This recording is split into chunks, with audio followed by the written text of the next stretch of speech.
This time last year, Ayakashi Triangle, Magu-chan, Hardboiled Cop, and Phantom Seer had just started. And last year brought in Hunters Guild, Red Hood, Neru, and Candy Flurry. None of them are in the magazine anymore other than Ayakashi Triangle, which moved to Jump Plus. Also RIP Phantom Seer. And here we are in the same time frame with 5 new series in the last 4 months. Are they any good?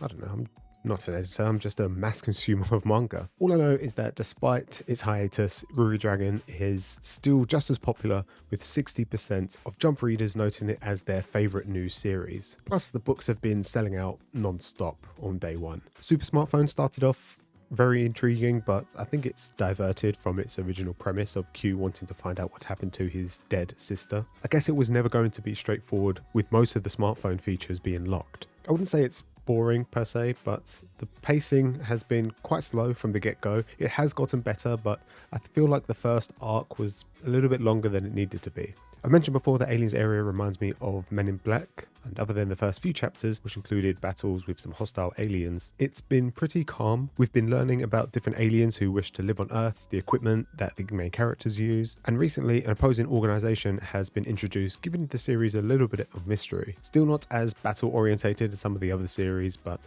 I feel like it's boiling up to something more. There's going to be some sort of climax with the new organisation, and I just hope that people don't get too bored of it before then. And then we have the 2 new series, Tokyo Bride Demon Story and Ginka and Linka. Tokyo Bride Story is kind of all over the place. The main character, Jinta, is an average school kid. He has the ability to attract demons around him. And in shonen fashion, he proposes to a girl 10 years ago who has now shown up at his doorstep, who is also a demon and fights against the other demons attracted to Jinta. I initially thought this was going to turn into a harem series, as he lives with his 2 sisters who aren't related to him, and the first demon that they encountered was also female. But it mainly follows the 2 lovers as they help around the town, with every other chapter fighting a demon. It's carried by their relationship, which isn't particularly interesting because Jinta doesn't reciprocate Minaka's feelings. She goes from cute, shy and calm to angry, jealous and aggressive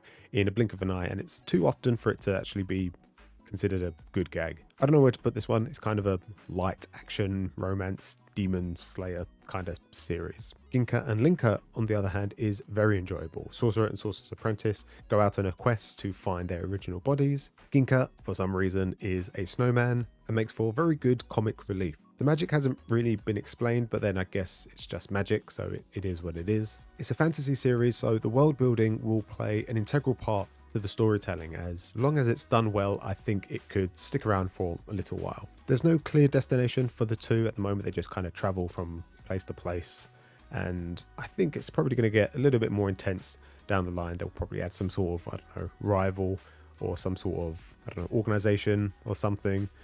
Ginko will have some sort of, I don't know, godly power. I don't know. He's already pretty strong. I will say, however, that both series look very, very good. I do like the chunkier art style for Link and Ginka, and Tokyo Bride, kind of like the lines are very thin, but yeah, no, I don't mind it. It's pretty good. Statistically, we'll only have 1 or 2 series this time next year. I think Super Smartphone will probably drop off sometime soon, and I just hope that Aliens area doesn't follow suit. With both falling further and further back into the magazine, obviously people aren't particularly interested, so maybe it's already past that point for one of them to redeem themselves. And to be honest, it does look like both of them could wrap up anytime soon. The organizations for both of them are being approached, so who knows, maybe they'll just end it quite soon. And around Christmas time, we pick up 2 or 3 new series, so cuts could be made any week now, really. Anyways, let me know if you're enjoying any of the new series, and yeah, that's pretty much it for this video. Hope you guys enjoyed, and